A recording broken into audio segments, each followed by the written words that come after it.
Fan جالتا ہوں، اور اگر تو نے فیصلہ کر لیا ہے کہ یہ آخری ہیں، فاجلنی مرحومن، تو مجھے ان میں شامل کر دے جن پر رحم ہو گیا ہے، ولا تجلنی محروما، بد نصیبوں میں نہ لکھ دینا کہ رمضان بھی ختم ہو گیا پھر چانس نہیں ملے گا اور خالی کے خالی رہ گئے۔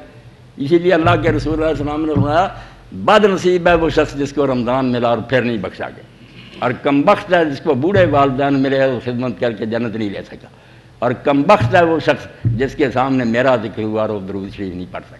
تین آدمیوں پر حضور نے فرمایا لعنت ہے، کیا انہوں نے حق ادا کیا، رمضان جیسے مہینے کی قدر نہ کی، والدین کا ادب نہ کیا، اور جو کائنات کا سب سے بڑا موسم تھا جس کے ہاتھ سے ہمیں دنیا اور آخرت کی بھلائی ملی اللہ کے پاک، ان پر درود نہیں، ایک لفظ نہیں بول سکا کہ صلی اللہ علیہ وسلم، کہ اللہ تعالیٰ آپ پر بے شمار رحمتیں کرے، آپ نے ہمیں کیسا سیدھا راستہ دیا۔ تو یہ رمضان جو مجھے اور آپ کو ملا ہے اس کی قدر کریں، کوئی بات پوچھنی ہے تو پوچھیں، قرآن کی طرف آئیں۔ پہلے بھی ہم بیٹھے تو بات ہوگی، صرف آخری بات کہہ دوں کہ لوگ فقیری درویشی ڈھونڈتے ہیں۔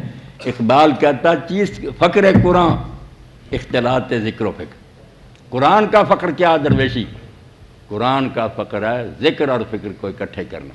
فکر آپ کے ادارے ہیں، یہ یقین جانے غلط راستے پر چل رہا ہے، سٹارٹنگ پوائنٹ ٹھیک ہو نا، لیبارٹریاں اللہ تعالیٰ کی معرفت کا مرکز ہے، ایک ایک ذرے میں نظر آ رہا ہے خدا، اتنا بڑی مینی سے اور اتنی ریاضی سے یہ بنے ایٹم۔ تو فکر، قرآن لقومی تفکرون کہتا، فکر اور ذکر کو اکٹھا کر دیا جائے کہ فکر کے بعد اللہ کو مانے اور اس کو یاد رکھے ہر حال میں۔ فقر قرآن اختلاط ذکر و فکر، قرآن کا فقر کیا ہے، ذکر کو اور فکر کو اکٹھا کر لینا، ایک طرف عقل سے کام لینا، کائنات پر غور کرنا، دوسری طرف بنانے والے کو یاد رکھنا۔ فکر را کامل نہ دیدم جز بد ذکر، جو نرے مفکر ہیں نا، بڑے بڑے دانشور ہیں، ذکر نہیں پلے گمراہ ہے، مرہن رب دین ہے۔ دنیا کو انہوں نے ایٹم ایجاد کر کے جہنم بنا دیا، اب ساری دنیا کانپ رہی ہے کہ اگر ذرا بٹن دب گیا دنیا اٹھ جائے، کیا فائدہ ہوا ہے سائنس۔ تو یہ ذکر اور فکر اکٹھا ہو جائے تو سچے معنوں میں مومن بن جاتا ہے کہ ایک طرف وہ کائنات کا مشاہدہ کرے۔ یہ سائنس کی کتاب اللہ والکون مصر کے کالم نے لکھی کہ اللہ اور کائنات، یقین جانے قرآن میں ہم پڑھتے ہیں کہ آسمان اور زمین کی پیدائش میں نشانیاں، بادلوں میں نشانیاں، کوئی پتہ نہیں چلتا نشان۔ جب سائنس بیان کرتا ہے کہ آپ شاید کی مکھی کو دیکھیں، عمریں گزر گئی لوگوں کی، کہ اس کا مطالعہ کریں یہ ہے کیا، ان کا سسٹم کیا، حیرت ہوتی ہے کہ اس طرح کا جمہوری نظام ہمارے ہاں بھی نہیں ہے، جس طرح شاید کی چھتے میں ہوتا ہے، جس طرح ملکہ ہوتی ہے، جس طرح گارڈ ہوتے ہیں، جس طرح شاید چوسا جاتا ہے، اس کو دیکھا جاتا ہے کہ زہر تو نہیں لے کر آ رہی، اگر زہریلی چوس کر آئی مکھیاں وہ گارڈ اسی وقت انہیں نا ڈنک مار کے ختم کر دیتے ہیں کہ زہریلا نہ۔ حیران ہوں گے آپ کہ یہ کہاں سے پڑھی، اللہ کہتا ہے اوہ رب کو کہنا، کسی یونیورسٹی نہیں گئی، تیرے رب نے وہی کی ہے، اس کے اشارے پر ساری چل رہی ہیں۔ تو ایک طرف فکر چاہیے کہ سائنسی علوم کو پڑھا جائے، اور دوسری طرف ذکر چاہیے کہ اللہ اور اس کے رسول کو سچا مان کر ہر حال میں ان کو یاد رکھا جائے اور ان کی تعلیم پر عمل کیا جائے۔ اس کے بغیر دین اور کسی چیز کا نام نہیں، دین کوئی زندگی کا کام دے اس میں رکاوٹ نہیں ڈالتا۔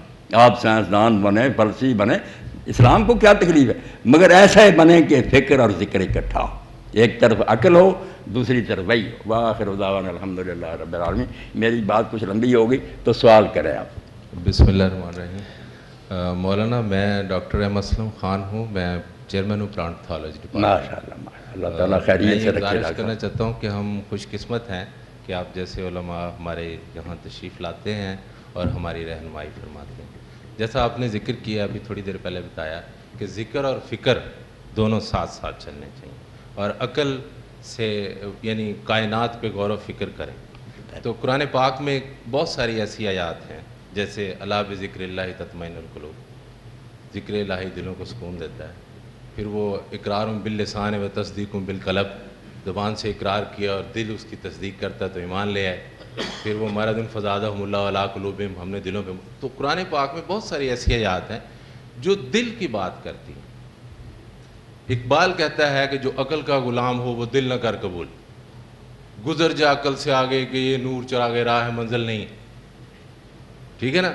تو ان ساری چیزوں کو دیکھتے ہوئے اور غور و فکر کرتے ہوئے کیا ہمیں یہ ترغیب دی جا رہی ہے کہ ہم دل سے سوچیں اور یہاں سے نہ سوچیں، جس کی وجہ سے ہم اتنا پیچھے رہ گئے ان اقوام سے جو عقل کی کسوٹی پہ ہر چیز کو پرکھتے ہیں اور ہمیں صرف کہا گیا کہ جی آپ غور و فکر کریں بس.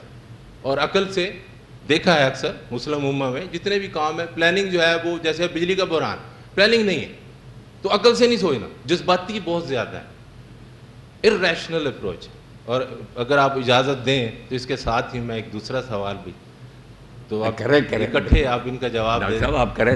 دوسرا سوال یہ ہے کہ جو کورین ہیں, چائنیز ہیں, جیپنیز ہیں, وہ جو دنیا جہان کی نجس چیزیں کھاتے ہیں, کیکڑے اور سانپ, بچھو, پتہ نہیں کیا کیا کھا جاتے ہیں, گند کھاتے ہیں, اور اس کے بعد وہ بندے کے پتروں کی طرح کام کرتے ہیں, اور ہم رزق حلال کھاتے ہیں, اور ہمارے اندر majority of the people don't want to work, ان میں ہٹ حرامی ہے, ہمارے اندر ڈیڈیکیشن کا فقدان ہے, we are not committed to work.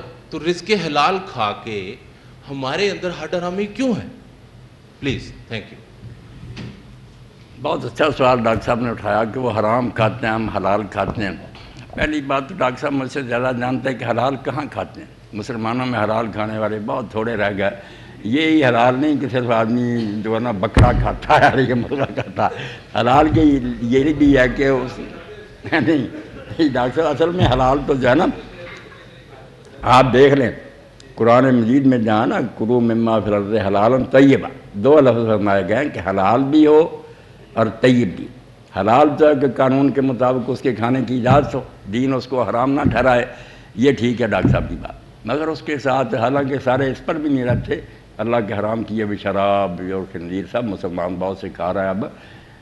مگر دوسری بات جو طیب کہی گئی نا, یہ بہت ضروری ہے کہ وہ حلال ہونے کے ساتھ طیب بھی ہے, اس میں کوئی غلط چیز کی ملاوٹ نہیں ہوگی. آپ نے کسی کا حق چھین لیا, چوری کی ہے, کرپشن کی ہے, رشوت کھائی ہے, ڈیوٹی دی نہیں, تنخواہ کے لیے آ جاتے ہیں, دستخط کر جاتے ہیں, آپ ناظم صاحب کے آدمی, اس لیے کوئی نہیں پوچھتا کہ یہ آئے ہیں کبھی ڈیوٹی پر ہی, تو یہ سارا مال پھر خبیث ہو جاتا ہے, طیب نہیں رہ جاتا, گندا.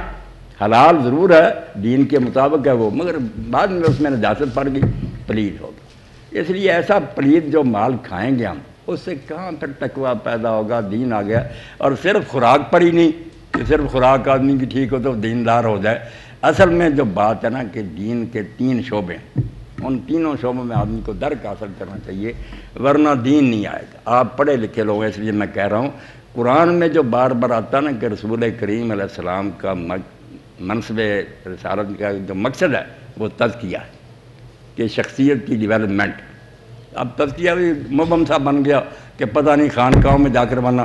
تزکیہ کوئی نہیں, ایک اچھا انسان بننا, شائستہ اور مہذب انسان بنانا جو ہے نا, کہ اس میں خامیاں نہ ہوں, اچھائیاں ساری ہوں, یہ انسان تیار ہو جائے. تزکیہ پاک صاف. 3 چیزیں اس کے لیے بطور وسائل بیان ہوئی کہ 3 کام ہے جو پیغمبر کرتا ہے اور پھر تزکیہ ہوتا ہے. ایک تلاوت آیات ہے, یہاں جو ہے نا کہ رسول کریم صرف قرآن پڑھ کر پہلے سناتے, یہ نہیں مفہوم. جو بات فکر کی ہوئی تھی نا, قرآن کا ایک حصہ ہے جس میں اللہ تعالیٰ اور اس کے رسول اور آخرت کے صحیح ہونے کے دلائل ہیں. وہ حصہ آپ پڑھے, فکر آ جاتا ہے کہ آسمان و زمین کی پیدائش میں, دن رات کی آمد میں, بارش میں, آیات نشانیاں, یہ مخصوص حصہ ہے قرآن کا, آیات جس میں دلائل بیان ہوئے. جب تک کوئی شخص دلائل سے مطمئن نہ ہوتا, صرف نصری طور پر مان رہا کہ اللہ ہے, رسول سچا ہے, قرآن ٹھیک ہے, بھئی ایک کافر مطالبہ کرتا تمہارے پاس کیا پروف ہے, کیسے یقین ہے تمہیں کہ اللہ ہے, اور کیسے پتہ کہ وہ ایک ہی ہے, رسول کے سچے ہونے کا تمہارے پاس کیا ثبوت ہے.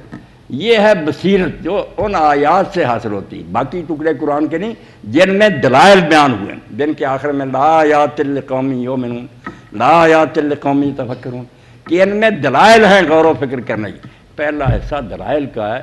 ہر شخص کو چاہیے کہ وہ صرف تقلیدی ایمان نہ رکھے کہ مانتے آ رہا ہے, نئے سرے سے ایمان حاصل کرے, خود تحقیق کرے کہ دین واقعی سچا بھی ہے. ہر گروہ کہتا ہے ہمارا مطلب ٹھیک ہے, ہم مسلمان کیوں کہتے ہیں کہ ہمارا ہی صحیح ہے, دلیل ہونی چاہیے. اور دوسرا ہے یعلمہم الکتاب, تعلیم کتاب کرتا ہے. یہاں بھی کتاب سے سارا قرآن نہیں مراد, کتاب قرآن مجید کا وہ حصہ ہے جس میں شریعت بیان ہوئی, حلال و حرام, پھر ضابطہ دیتا ہے کہ جب تم نے حق مان لیا تو یہ کام کرنا ہے, یہ نہیں کرنا. ان آیات میں آ جاتا ہے کتب علیہم القتال, کتب علیہ السلام, لکھ دیے جہاں کی, یہ شریعت ہے. یہ جو آپ سنتے رہتے ہیں نا کہ صوفیہ کہتے ہیں طریقت حقیقت معرفت, ہے وہ قرآن ہی, معرفت دلائل ہے.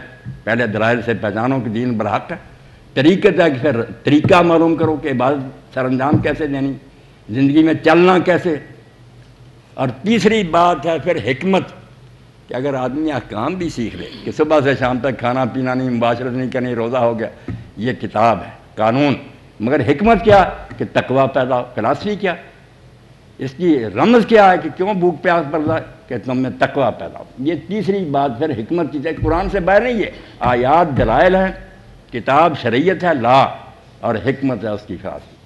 جب تک کوئی شخص فلاسفی سمجھ کر کوئی کام کرتا ہے نا حکمت، اس وقت امتیں سیدھے راہ پر رہتی ہیں۔ پہلے حکمت گم ہوتی ہے، رسم